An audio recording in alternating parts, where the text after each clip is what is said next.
All right, you guys ready? Yes, sir.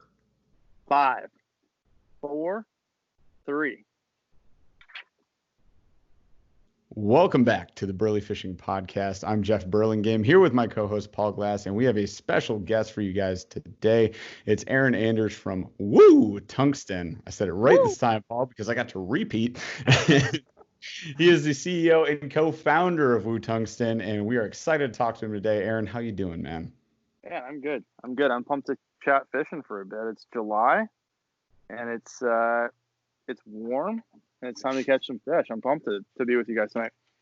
Warm is an understatement in the Midwest right now.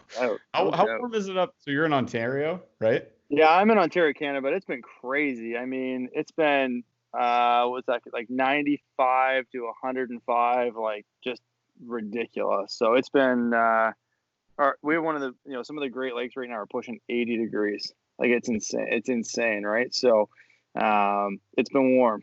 It's been warm. So insane. So awesome. So guys, we're going to get a chance to talk to Aaron for a little bit here about all sorts of awesome things like tungsten and fishing and tournaments and things like that. And he's probably going to have some good stories for us. Hint, hint. I've already heard this once. We screwed up this podcast episode, and I like to let you guys know that so you can learn about how we function here at Burley Fishing. But hey, we're going for a second take. And I just want to, again, say thank you to Aaron for giving us that time today. So if you guys like the podcast, be sure to subscribe and also drop a 5-star review if you like the content and maybe a comment. Let us know what you think about the show, what we could do better, maybe other topics or companies, people, awesome people like Aaron that we could talk to out there. Give us a hint. You can follow us anywhere on social medias, TikTok, Instagram, Facebook, YouTube, all Burley Fishing. And yeah, without further ado, Paul, let's roll. All right, so episode question of the week. This is a super softball now. who is a better fish catcher, you or your wife? Well, yeah, I get asked this every once in a while from some friends when we're out and about, but it kind of stings, but it also brings out a ton of pride because she's got the award on the wall for biggest fish in the family. So we, my partner, my co-founder Chris, in Florida, the co-founder the company down there, and we took a trip down. We fished Okeechobee, and I was putting at what I thought was a rock solid 6.5, 7, somewhere in there in the live well. And as I'm like dipping in, she's like, "Oh, I got one," and we're joking like, "Oh," it's like, is it a 10?" And it like wallows out at the end of a cast, and we're like, "Oh my god, it is a 10!" Like just like instant, like, "Oh yeah," just casual to like pandemonium, instantly get it in. She's using a spinning rod that's missing the first guide, like closest to the reel, gets it in. It's like got it perfect, like in the roof of the mouth, net it, and like put it into like the console of the boat, and literally everybody hits the deck. Like it was like one of those like silence things where you're just like, "Oh my god," and everybody hits the deck. It was 8-12, but it was like spawned out. It was super skinny, like this like hippopotamus head on it almost. Like it was crazy. We measured empty fish. Just empty. It was so skinny. And we measured it because we might do a replica of it because it was just so big, and it was 27.5 inches long. It was just an absolute beast. So I say it with complete pride. I'm actually pumped she caught that fish, but at the same time, like it does kind of hang. I'm not gonna lie. There's probably a reason we haven't made the replica yet of that fish. It was like 4 or 5 years ago. Probably a reason that like the measurements are still sitting there on a picture in my phone somewhere to have it. But at the same time, again, pride, but also like a stab in the in that realm of she's got the crown. So I'll have to say her. I've caught more, but it's probably because I fish more. So, dude, that's the difference in the relationship though between spouses versus friends. Because if Paul caught a fish that big, I'd be so pissed. I would never talk to him again. We would disband this podcast. We'd be like, later, nerd. This cup? Never This talk. cup? Oh yeah, I do have to mention we did. If you guys are watching on YouTube, we did get new Yetis with the podcast logo on it via Paul's brother, Andy Glass. Yep. Dope guy, hooking us up. I will say though, everybody should know. If you take someone out fishing, you are guaranteed to get shown up. There's nothing you can do about it. Even if you're cheating, you're gonna get shown up. That is the rule. Someone specifically, or your spouse, your significant other? Is that what you're saying? Every time. Not your friends though. Like just go sink their boat. Like, no, yeah, that's not. Obviously. I don't care. No, that's like that's a straight murder scenario. Like we're fighting it out. Yeah. That's happening. But no, with anybody you take out, any casual friend that you take out, they're definitely gonna do better than you. Yeah. All right, so I'll be under your boat just drilling holes. Just scuba geared. It's like later. So normally we would do our weekly check-in. I'm gonna make this one brief though to save time. I will say this: there is a sweet YouTube video coming up where you can watch an awesome topwater explosion, summertime extravaganza of smallmouth bass, fun happening. Jeff and I had one of those days that you just don't forget, and so that one's gonna be hitting YouTube next week. Bro, I'm working so hard to edit this video. Guys, I'm not even kidding you. Like, I don't just run my GoPro all day, but there is legit, like, between Paul and I's cameras, I don't know, 7-8 hours of fishing that I have to, like, now boil down. And it's not just 7-8 hours of standing around. Like, Paul says it was a day to remember. It was a day to remember. Like, we were freaking popping off. Like, every cast, just smashing smallies. It was fantastic. I didn't even know Skype could do like buttons. Look at this guy. Neither did I. I actually just scrolled over it. I'm like, what's this thing? Like, that's appropriate. And there it is. If you guys are watching on YouTube, you'll see a big blue screen of thumbs up from Aaron there, because it was a hell of a day. We crushed it. Square bills, Ned rigs, topwater, like Paul was saying, we were hitting them on poppers and whopper ploppers, and then we waited. We dragged our boats with a bow line and just waded through the river, and we were still casting and catching them in just like the tiniest little pockets. It was, so fun, so fun. That's it. We've done too much before that. I don't want to talk about previous weeks. Some of them were bad. This trip we were owed. I will put that point out there. We were owed this trip because the last couple of trips Paul and I went on, we just like we didn't get. It wasn't zero, but it wasn't like more than 2. Summertime blues, man, tough days. But moving on, we crushed them, and we're moving on. So, Aaron, thank you for being on with us. CEO, co-founder of Woo. You gotta say it right. Yep. I'm pretty sure I got that right.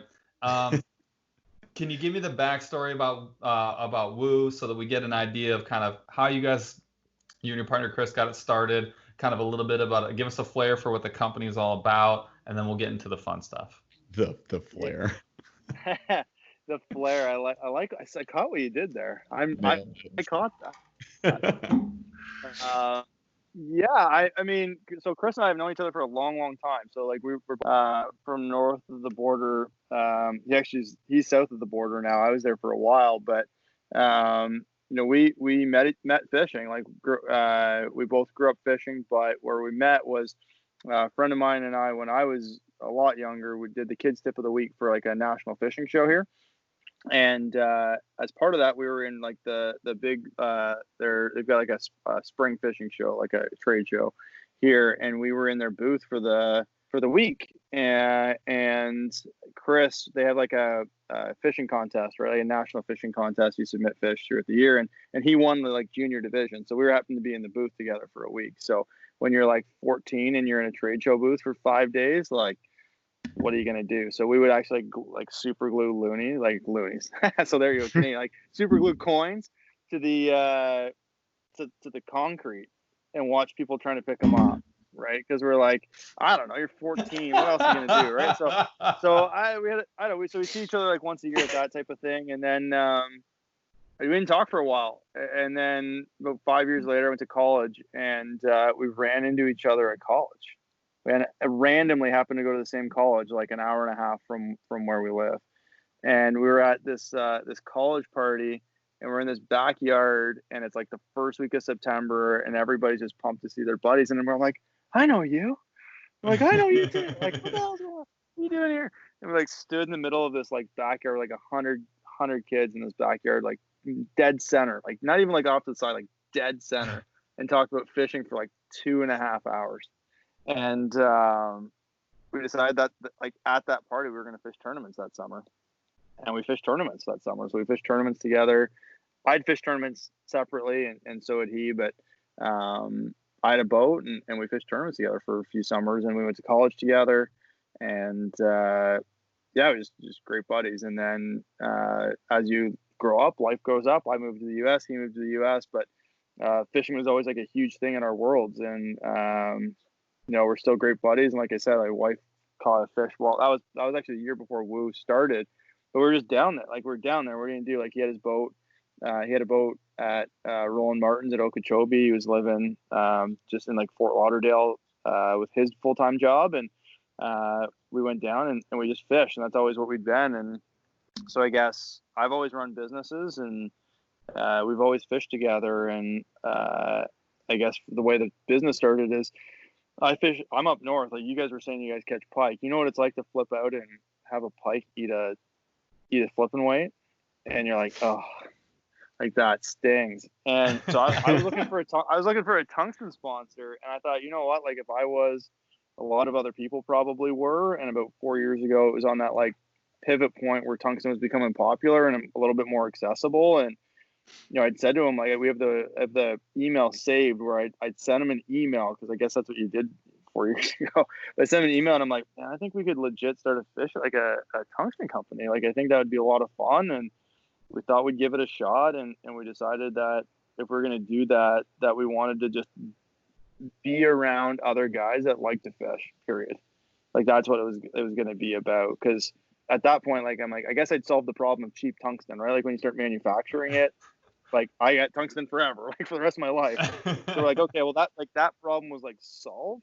Nice. But then we were kind of like, okay, cool, like this could actually be something a lot bigger. And it's been something like, I can't believe how big it's gotten, and all the different trials and tribulations that kind of come along with it, which I know we'll probably kind of rip through. But that's kind of how it came to be. Like it was not this like mastermind plan. It was kind of a whole bunch of just different factors that came together.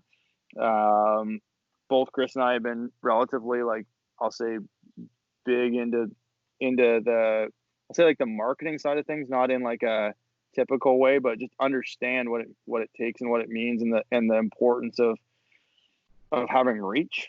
I think that was like, that's the big thing, and having genuine reach based on what he does for his career and what I've done. So we kind of brought that into this, like, I guess intersection of what the business has become. It's like it's the understanding of how to create reach and what reach is and the value in a world where we wanted to build a fishing company and actually genuinely like to fish, right? Like it's not, we're not a couple of like old in Alabama trying to make a buck. Like we're actually like guys who like to catch them. And we decided that was going to be, at least for me, like a big way that I was going to end up being able to be in the industry in a way that I wanted to be. And yeah, that's kind of how it went. And we've run with it, and it's gone like way further than we ever thought. But we're super thankful and super appreciative of being able to get there. I want to talk to you about reach a little bit, because one of the things that I think people connect with like instantaneously is like a little bit on the brand, for sure. Like so recognizable. I'm going to make you tell a story about how Woo got its name, but I'm not going to do it yet. Yeah. But like, like the marketing is is unique, but there's the volume of it is crazy. And so like you guys have an approach to like your pro staff. Jeff and I both jumped on the Woo pro staff a little while ago.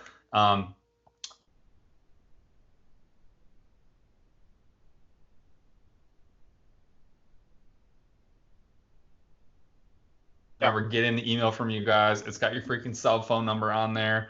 Like, yeah. And they're very much like, no. This is not a joke. This is not a drill. This is the cell phone number. And then it's like, you guys talk about being family and just wanting to like organically connect with people who just love to fish, and just be like, dude, just fish it, show people how good it works. That's it. And like, tell me a little bit about like how you guys see the pro staff, and like how just people fishing is like contributing to that reach? Yeah, I mean, pro staff, and again, I don't know, this might not be a popular comment, but like a lot of time pro staff, people think pro staff stands for like professional staff, but it stands for promotional staff. Like that's actually what it is. And I think a lot of times, like there's a lot of companies right now, and it's a big part of the industry, the pro staff word and building a team and all that other stuff. And we're really conscious of like trying not to become like that, like stereotypical, just like check mark, whatever. It's not, pro staff scenario. We review every application. We get hundreds and hundreds of them a week, essentially. But like for us, the pro staff is everything. That's why we call it a family. Like it's genuinely that way. The cell phone, the number that's on there, like it gets routed through an app so that I can actually like deal with it in a mass way. But if we're sending out like a communication to somebody, I'm gonna block off at least 4, if not 6 hours to write back, because I know we're gonna get, when I send out a happy Memorial Day, it was a genuine, like I know what it's like to be like pumped for the long weekend coming up. And it was a very genuine, hey, if you're on the water this week, 1, happy Memorial Day. 2, if you're on the water this weekend, like good, like have fun. Beat them up. But I also know that like I'm gonna get literally 2,700 people right back in like that 3 or 4 hours, and get into a dialogue with some people, which is fantastic. But like there's a genuine desire to do it. You know what I mean? Like it's not like oh god, I'm gonna have this I have this big red block in my schedule, quite literally, like that says reply to text messages. But I actually, like, I'm like, I can't, you know how crazy it is to know that someone's going to text you? 2,700 people are going to write back to you. Mm-hmm. That's like great. Like I could not it takes the time and energy, but I could not appreciate it more. So with that said, like that's our pro staff's everything. Like it's absolutely, it's the entire brand, but it's not like done. We've tried really hard from the beginning not to be like a manipulative or like there's other companies out there, like it's clearly an auto respond. Ed Vino is our pro staff director. His eyes see every single one of our applications. He legitimately transfers those people into the phone, like he does, like into like the app that we use that legitimately comes to my phone.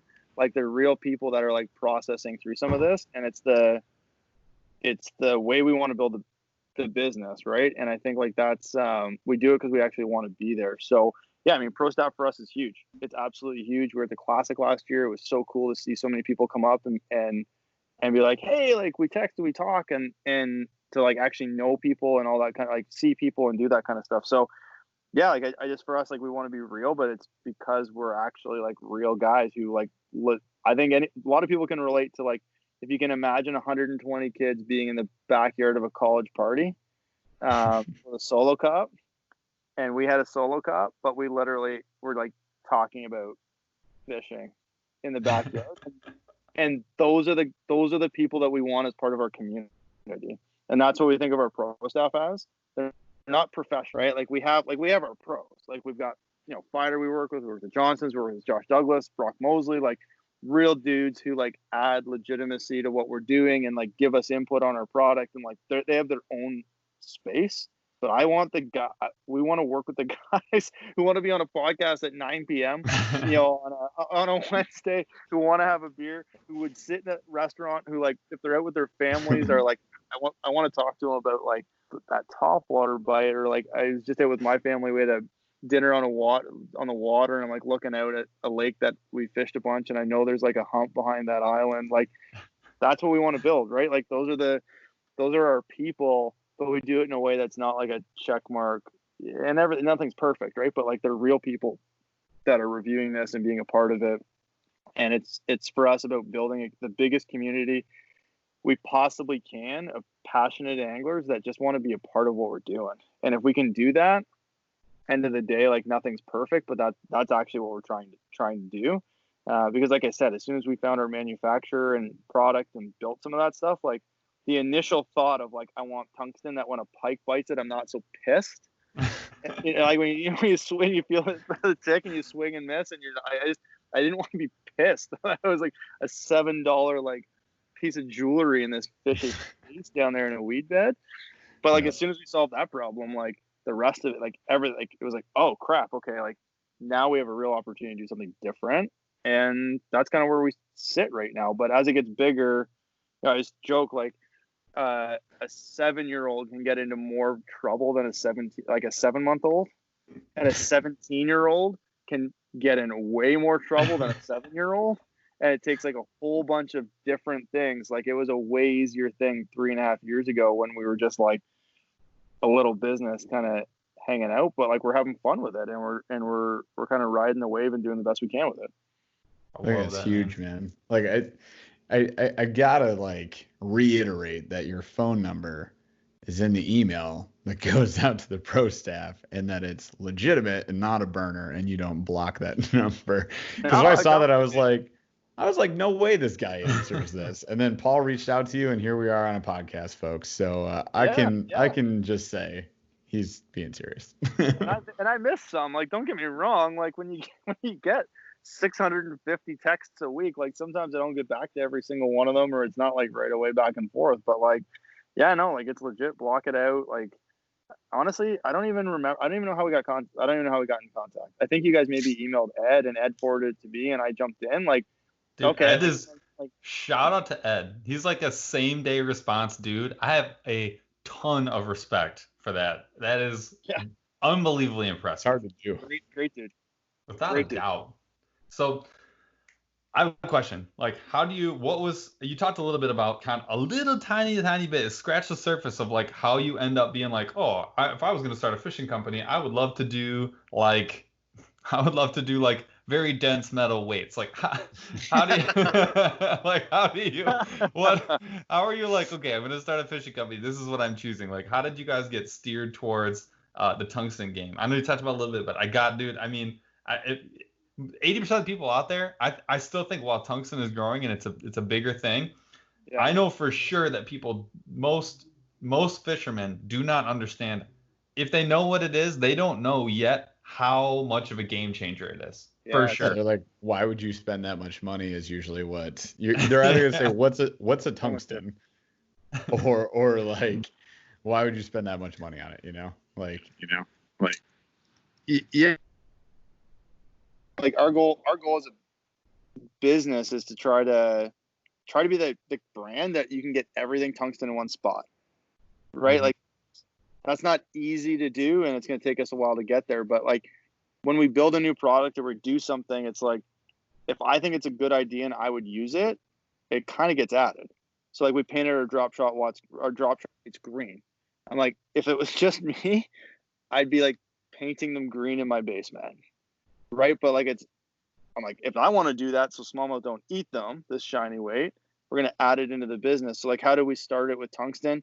Like I started, so where I fish up here, if I'm flipping largemouth, like I'm typically flipping like weed beds in 8 to 2. So it's a big deal for me to be able to fish like a 5/8 or 3/4 ounce or half 5/8 3/4 ounce weight.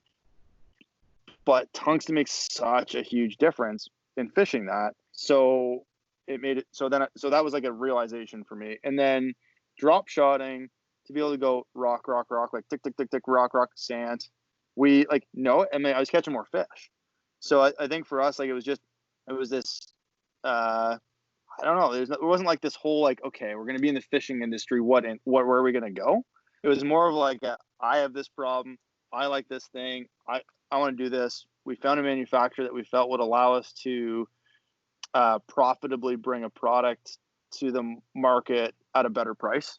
And I was like, if this was another company, I would buy from it. So let's take a shot. And that's kind of what we did. And again, our conversation was like, well, worst case scenario, we'll have tungsten for the rest of our life. Right? Like we both fish, right? Yep. So we're like, well, worst case scenario, we'll have tungsten for the rest of our life. And we took a shot, but we started really building that like kind of community around it, and it just kept going. So, it wasn't from the angle of great, we're going to be in the fishing industry. What kind of business do we want to run? It was more of like we're in the fishing industry, like just the two of us. So like this is like it just kind of fit the moment, and we decided to give it a shot. And yeah, it's gone way like way further than we thought it ever would, right? So, Dude, Okay, that's awesome. that tungsten Ned and the tungsten drop shot are the first things that I used, and I remember being like, I'm gonna do this because I'm gonna try it, but like I don't really know. Like I've been doing this for a long time, blah blah blah. And I'm like, yes, it's like more dense or whatever. And then I remember using it and just being like, holy crap, because like every single thing about having that more dense metal, like it's smaller, which is like almost always a better thing.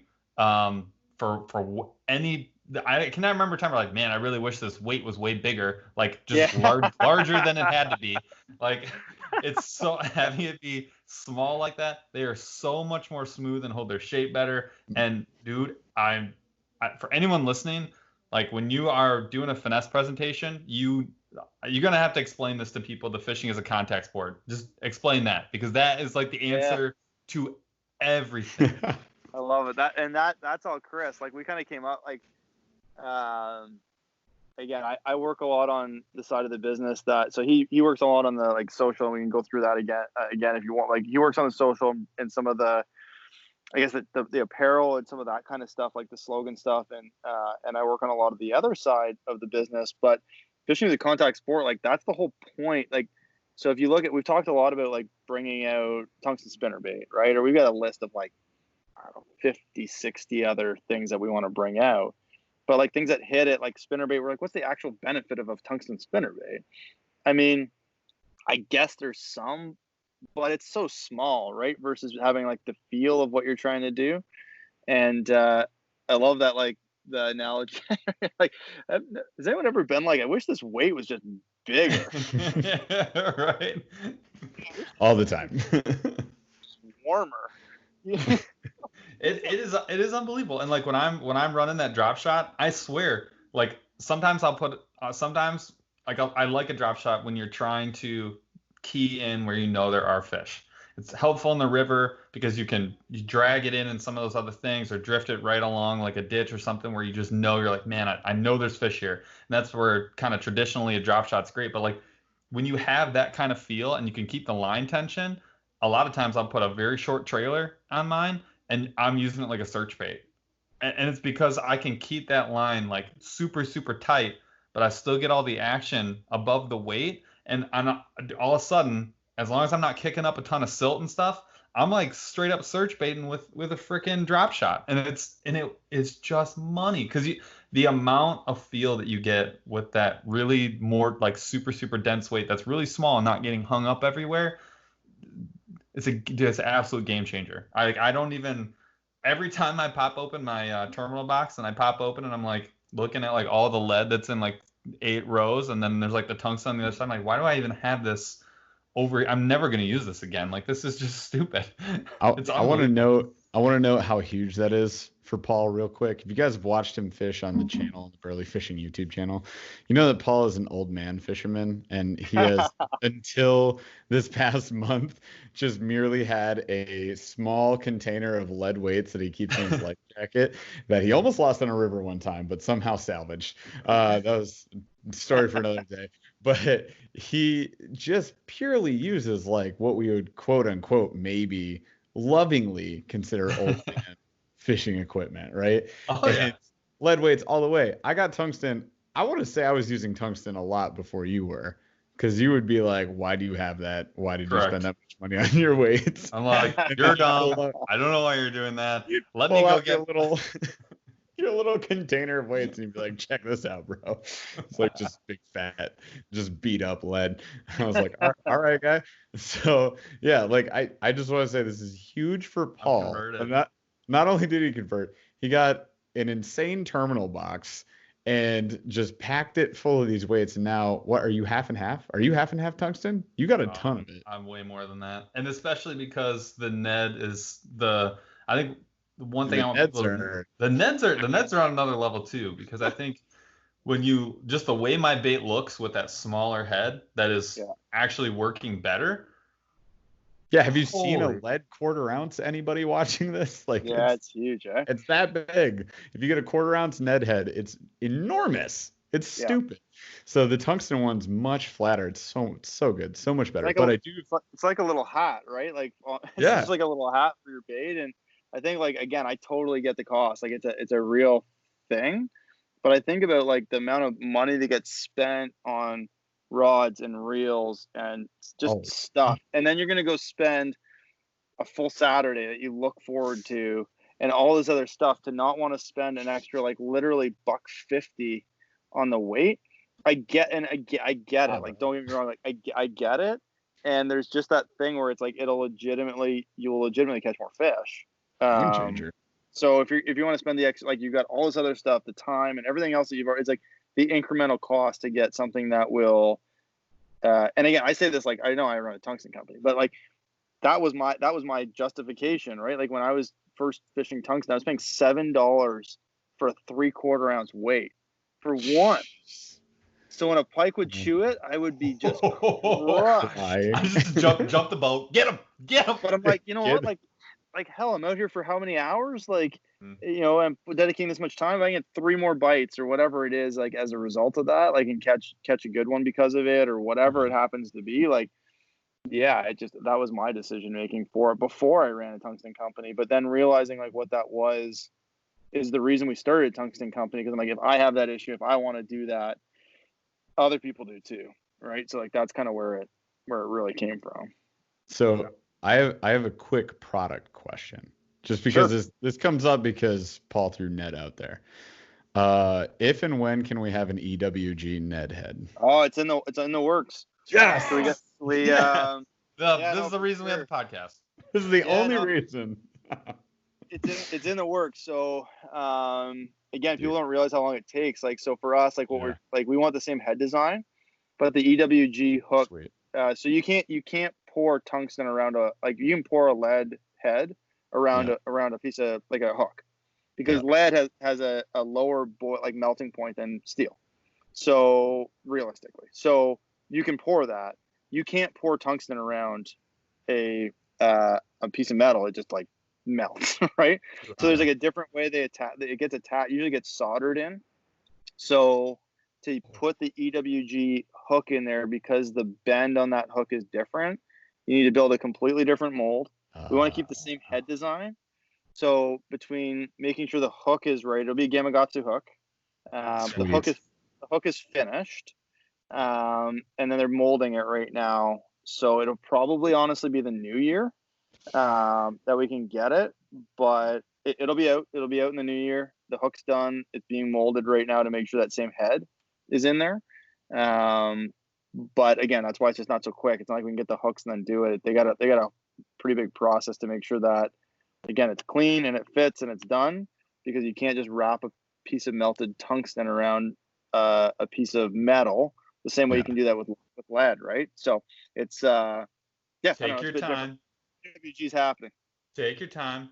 Do it right. Expect a text from me December 31st. We want all the stock. 11:59. I'll be the first one to freaking get on board. For sure. Can we get a pallet? Do you ship pallet? I love it. It's awesome. That's awesome. Yeah, super pumped for that. I'm glad that we got to, because Paul and I already talked about talking about this on this episode. We were on the river. We were on the river and we were like, yo, we got to ask him about the EWG net. It's coming. It's freaking awesome. All right, so you have to tell the story about how Woo got to be, because I think 300,000. I mean, if I would have guessed, and I did before I knew the story, I guessed, and I think there's a couple of TikToks of Jeff and I trying to figure it out, riding on the water, and I remember just being like, catching a fish and just being like, woo!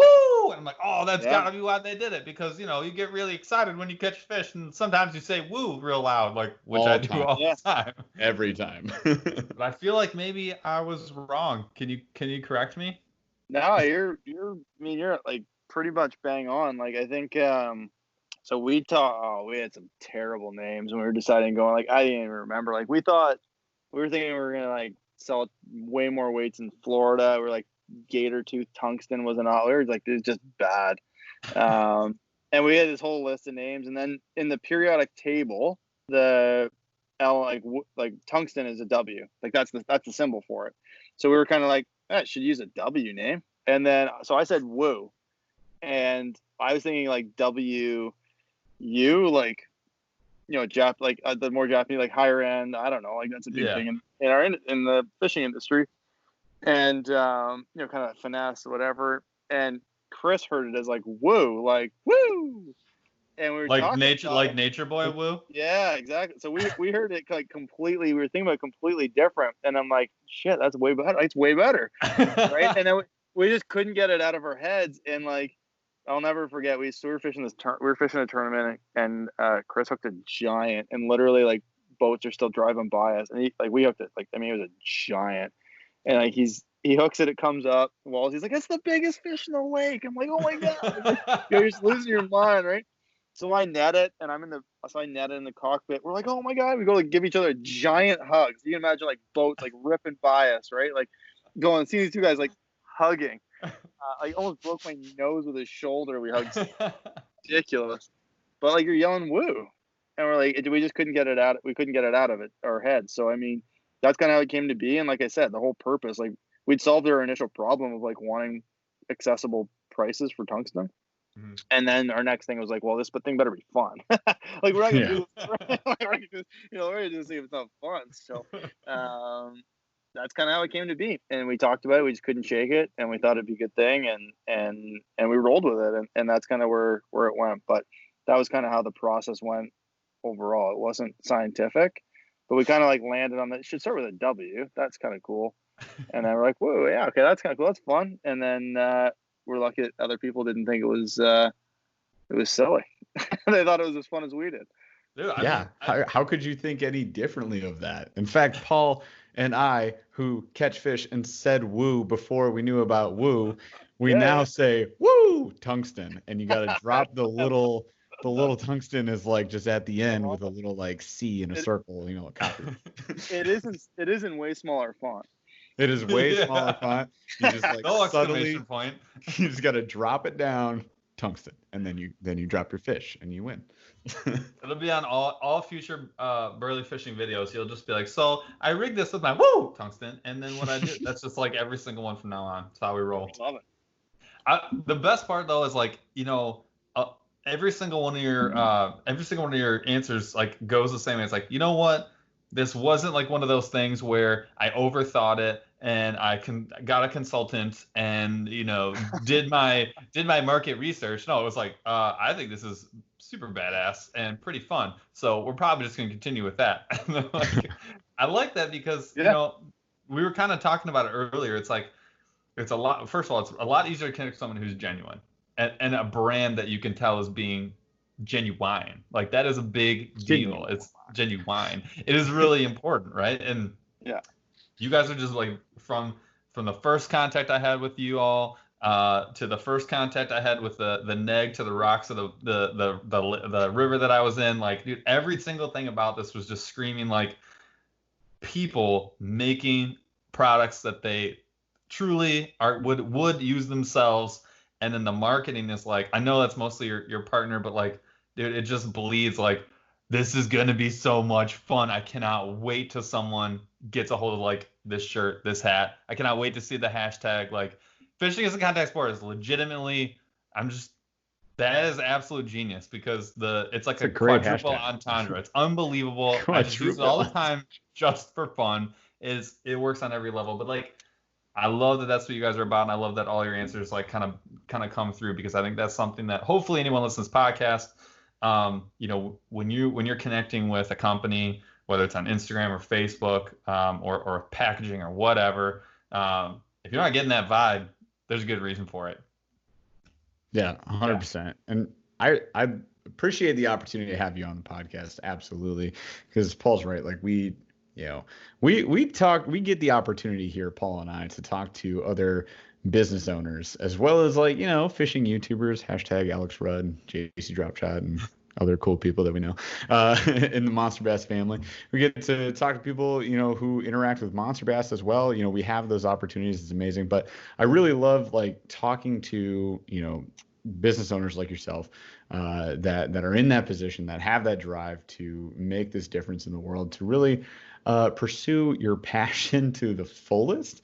And, I think there's a big difference you'll see interacting with you guys versus like these other brands out there, some of them to remain unnamed, but just that you guys interact back, that like Paul said, you do get that good vibe from you guys. And case in point, like we already screwed up this podcast and unrecorded 30 minutes of it that you guys don't even know about. So this man right here, Aaron, is just crushing it today because he was like, it's okay, we'll redo it. Recycle this. I just think it's great, guys. Like as I said, I think it's because we want to, right? Like I think you can't fake it. I think there's probably, and this isn't like a judgment. There's a lot of people that think like they can just jump in, and you can, but to be able to jump into like a higher level, like you have to actually want to do it. Like there's I think about like fishing or any sport. Like I think like I would use the example of like an Olympic athlete.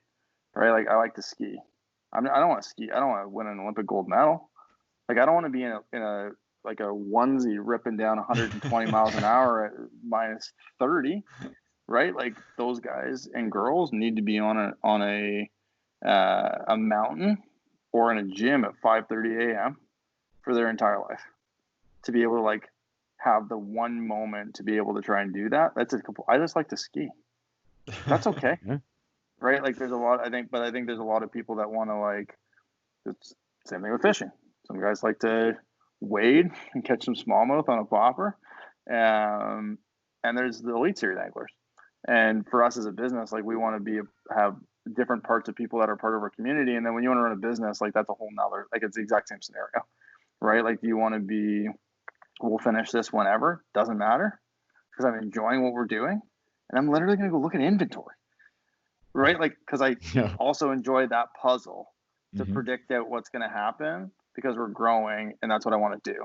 So again, like I think like we talk a lot about our brand, our business, and Tungsten. I just it all honestly like I don't want to say it doesn't make me uncomfortable. Like I enjoy it, but I don't want it to be like a commercial either. And I don't when I say that, I mean you guys are going that way, but I'm like we make products that we want to use ourselves because we're actually anglers. And want to fish, and it like eats at me that I fish less right now than I did 5 years ago. But it's in pursuit of something else, which means you have to give up something in the short term with some of those things. And what we give up in the short term allows you to like kind of add into different buckets and those types of things. So yeah, like I think like our business is built on that because that's actually who we are, right? Like we'll actually sit down and write back to text messages and emails and DMs, and those are real people. Ed's a real person. I'm a real person. Chris is a real person. So if you DM our Instagram account, which we get 80 to 100 a day, that's Chris. Those are his. Like that goes his phone. That's Chris. Not perfect. I don't get back to every text message, but that's me. That's me. Writing back, but it's because I actually like it. I love it when someone sends me a picture of a fish. Because it makes me laugh because I'm like, that's what you do with one of your, like, I love that someone's sending that to like us because that means like we have that relationship that we built. But it's because I actually enjoy getting them. So, but it makes it tough, right? Like you got to kind of like, there's both sides of it. So, yeah, as I said, I think we're a pretty open book, but I think like our business has been a ton of fun. But that's why like we're willing to jump on at whatever time and do it. Because we're actually in it, right? Like we're actually kind of like in it that same way that other people may not be willing to be in it too. And I think that'll be why for us, hopefully we'll be able to like be the company that starts to stick around, I guess. Right. And we've been around for a little bit now, but like gets to stick around and build some of those things. So it's I don't know. It's an interesting thing. Our pro staff's been huge for what we do, but like we also know that you can't. It's actually doesn't it suck when someone throws a giant party, but they're like nowhere to be found, right? Like that's kind of what we feel like we do, right? Like we're throwing like this giant party with like all these people, and it gives us the ability to have such a cool like give a lot of people some access to things they may not be able to have access to. But like if we do that, we should probably be pretty good hosts. That's kind of what it feels like, at least. 100%, man. I think it's awesome. You know, we can, you know, the authenticity is permeating off of you, and we appreciate it. Like, you just don't get that with, you know, some of the other companies out there. And I think that for me personally, as a consumer, as well as a lot of the people, all of them listening to this podcast or watching the YouTube, like, you're consumers. We all are, you know. But it's so much easier to buy from a company where you can see that authenticity, and like it comes through with you guys and how you communicate with everybody, and like you don't just ignore us or send us canned responses every single time that we reach out to you, or that like you know, you said, like, the kids, you know, these guys, these teenagers, like, getting into fishing, that have a passion for fishing, they could send you a picture of like, hey, I caught my PB. Like, I get this on the YouTube channel and on my Instagram, and I love responding to every single one of those. I'm currently working through a list of, I don't know, Paul, what is it up to now? Like 350 comments or something on the video I posted today, because I asked for comments. Like, it's my fault. But I love responding to all of those, and I love responding to any messages, you know, I get from you guys on like the podcast on Instagram. But like, that's just it. You guys have the passion. You're gonna outlast a lot of these other companies out there that maybe got into this for a cash grab, or thought like, yeah, this is probably an easy business. You know, those lures that catch fishermen and things like that. We can just make a bunch of those, make some crazy stuff. They'll all buy it. It'll go viral. But you guys are selling, like, first of all, what Paul and I can extremely appreciate, but what we think of as like the gear you gotta have, that's maybe not as fun. You know, it's not as like attractive as, oh, I've got a canary topwater, a snake topwater, this swim bait that's $473. No, you're selling weights, but it's like the stuff we need, and you're building this community, and we'll just say it's amazing. I can appreciate what you guys are putting out there from an entrepreneurial background, as well as being a consumer myself. Like, it's something that I love to see. So that's awesome. So last questions. I know you got projections to work on. So I'll leave you. I'm gonna make these inventory, dude. Yeah, bro. I'm gonna give you two questions. Good, fire away. These are the fun ones. Three. One, favorite fish to catch would be. I'm always like back and forth. I don't know. I'll say right now, smallmouth. We got some big ones around here. I'll say if I had to like catch one forever, my debate is like largemouth are easier. Yeah. Stay where they're supposed to be. And they do the thing where they're easier to grab. They're just like, here, thanks. Smallmouth are just like.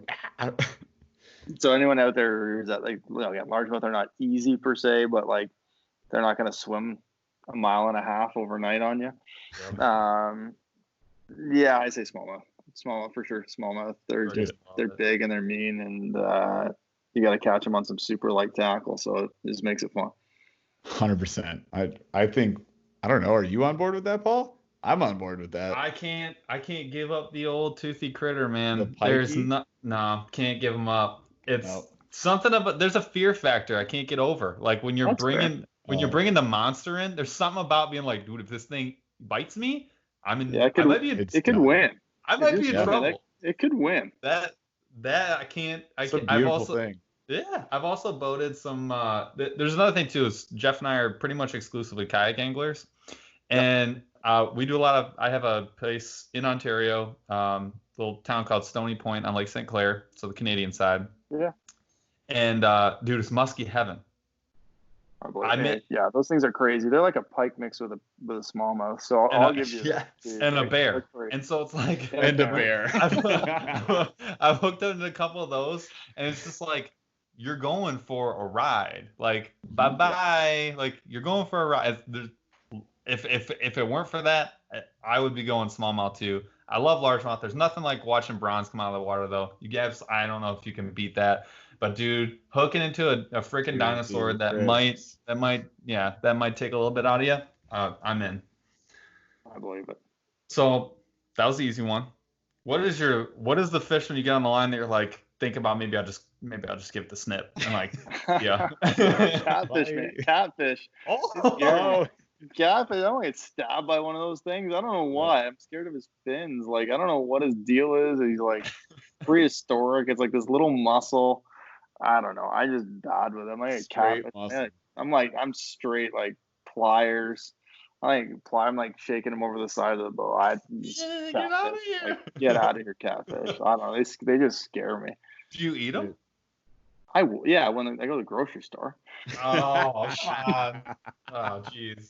Paul is dying inside. Yeah, buying. I'm only gonna buy 2 pallets of the EWG now, not 5. So sorry. you gotta show me.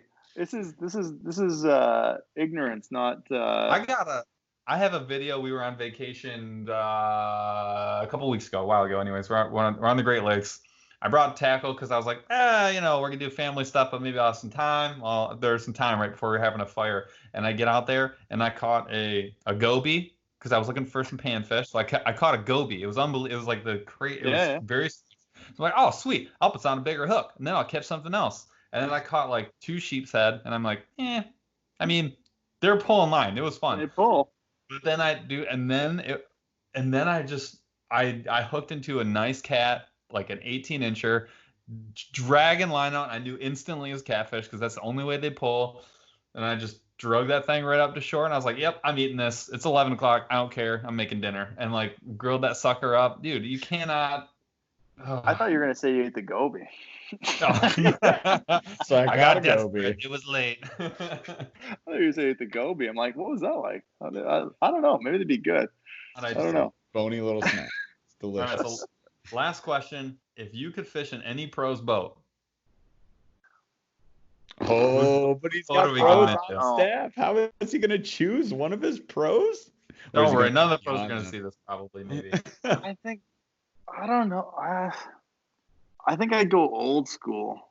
I think I'd go like old school. I think I'd go like, I want to hear stories, man. Like I want to hear like, talking old as in like not in the game anymore, or old as in like AVD? Yeah, like Roland Martin. Yeah. Like Bill Dance. Like I remember watching, like those were the shows I grew. Like I'd sit on the couch on Saturday morning when I was a kid and watch like Bill Dance. I want Bill Dance taking one of those farm ponds where he used to film shows out of, Roland Martin. I can only imagine I cannot imagine what that guy thinks of like the tournament scene right now. The guy, like I'd fish with, I don't know, it'd be tough. Like, coin toss those 2 guys, Jimmy Houston, like those guys that I used to like literally watch shows when I was a kid. But just to hear the difference, like I can only imagine the difference from 1976 to 2020 and them going, like I see that those guys are at the class. It's the coolest part of the classic, right? Like if anybody that's a fan of it, like go to the classic and you can go to an expo and see Kevin Van Dam interviewing Bill Dance. You're like, what the heck is going on right now? Right? Like it's just insane. I'd say one of those guys just to because that's why the whole thing started, right? Like that was me as a kid. I was 10 watching fishing shows and hanging out. So I don't know. That's probably where I'd go. I'd probably go Bill Dance because his farm ponds looked awesome. Dude, yeah. You changed my mind with Roland. Like at first I was like, oh, which way is he gonna go with this? And then when you said that, I was like, that might be the one person who, no matter your skill level, no matter what you wanted to fish for, that might be the dude that would just be like, yeah, let's do that. And then he would just put you on him, and it would be that's what you could be reeling in like Makos in the middle of a pond, and he would just be like, so what you do is let the drag up. And then it was just those freshwater Makos, man. Yeah, like he would just be like chill, having a good time, and then while you're freaking out and sweating bullets trying to reel in the giant, he'd be like talking to the camera, like, so what he's doing here, and like, that is a good call. That is a freaking awesome call. I love it. Hey, one question I have for you guys: how did you guys get into what you're doing? Right? Again, I know you guys this is the other way around, but your people listening probably know what it is. But why are you sitting online at 9:30 on a Wednesday? Like, how did you guys get going? Where does that come from for you guys? I'd love to hear a little bit about, real quick from my end, your story. Yeah, flipping the script, you guys. I love it. So Paul and I like fishing a little bit, and we're borderline obsessed. This is where I do my normal day job. Like, there's all my fishing stuff. So, like, I would say just it's something that I wasn't really actually into as a kid. And we've talked about this on the channel. Like, I think our first episode. Yeah, Paul? Yeah. The first episode, which is skyrocketing in downloads right now. It's called Fried Crappie in a 1-Star Hotel, and it's the inception of the Burley Fishing Podcast. We went to a big lake in Michigan, and we went ice fishing. And afterwards, we were talking a little bit, and I was like, we should just start recording the talking we do after fishing trips and make that a podcast. And we just talk about fishing.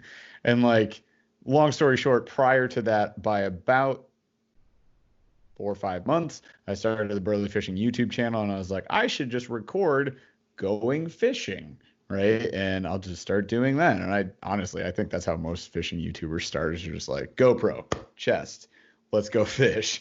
And then they like talk to themselves, and it becomes a thing. And that's what I do now. And I also open a lot of products. But, for me, fishing in general didn't really become a true passion until, and I have to actually thank Paul for this publicly multiple times a month, but Paul got me into it. And I had to have been like, gosh, I don't know, I've been 25 or 26 at the time.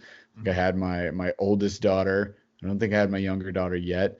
I was living in this house, but like I had old fishing gear from my dad, and I had some tackle from my grandpa. So just like went way back. Some of the old stuff's hanging right up there and will hang forever and not touch the water anymore. But it's some like fancy stuff, and I was like, I want to use this. And Paul's a buddy of mine from college. We played rugby together, and he had a similar experience, which I'll let him share if he wants to do the short version, as I'm failing at the short version. But we both kind of got into this late, but like he was 2 years or so ahead of me, already like to me a pro, right? And he rolls in, and he's like, let's go fish. And I was like, sure, why not? And we just fished for bluegill, worm and bobber, man. Just fishing for bluegill, and we plugged them, and then we cleaned them, and then we ate them, and there was like 30 of them. It was a lot of work, but they were delicious. And I was like, that's it. I'm doing this thing now for the rest of my life. And since then, it's just been like the gear just goes up in rank every year. We went from, I bought my first kayak for $100 at a garage sale, and now I have a Hobie Pro Angler 360, and so does Paul. And it's this thing that we just love doing, because it for me, it was all about clearing my head, getting out there into the great outdoors, and enjoying that time in nature that I wasn't getting enough of. I used to work in the big, like in DC. Like I worked in DC for a while. It's just like ruined me. So now I get outdoors as much as I can. I was like, this is amazing. I don't have to think about other things. I just focus on try to catch fish. And then you get that fish, and it's that feeling you get when you're holding it, and like you're just kind of one with nature in that moment, as hokey as that sounds. And then you release them, and you get to watch them go back, and that's like my favorite feeling in the whole wide world. And I was like, Paul, how do we do this for a living? I just started the channel, and we just freaking ran with it, man. We're tiny still, but it's all about that journey, right? I'm with you. Like your passion for what you guys do, and the fact that I believe you'll stick around because I have that same passion for what we do.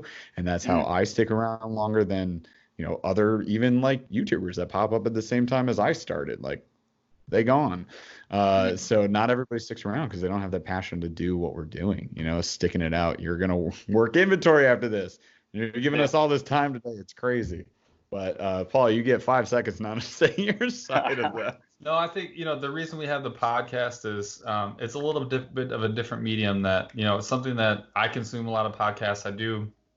I'm a nerd. I do a lot of research, and I do a lot of like hunting and some of those other things. And I really appreciate, like, I think there's a perspective that people don't often get, that gets missed a lot of times with the media that I think a lot of people consume. Like, I love YouTube and I love Instagram. I think they're really interesting and like unique ways to connect with people, but you miss a lot. And I think the podcast is really unique because if you're into diving deep and really getting understanding of, whether it's a specific topic or person or company, it's something that it needs to. I think it's just something that I wanted to add, and something that I want to get good at. This is like a very difficult thing to do. It's like a skill that you have to cultivate. And like we learn a lot as we do more of these episodes. And I appreciate making the connections with people. If I wasn't doing this, I would not have gotten to talk to you and a lot of the other guests that we like to call friends of the show. And I think honestly that has become one of my favorite parts. Like, never would have had this insight.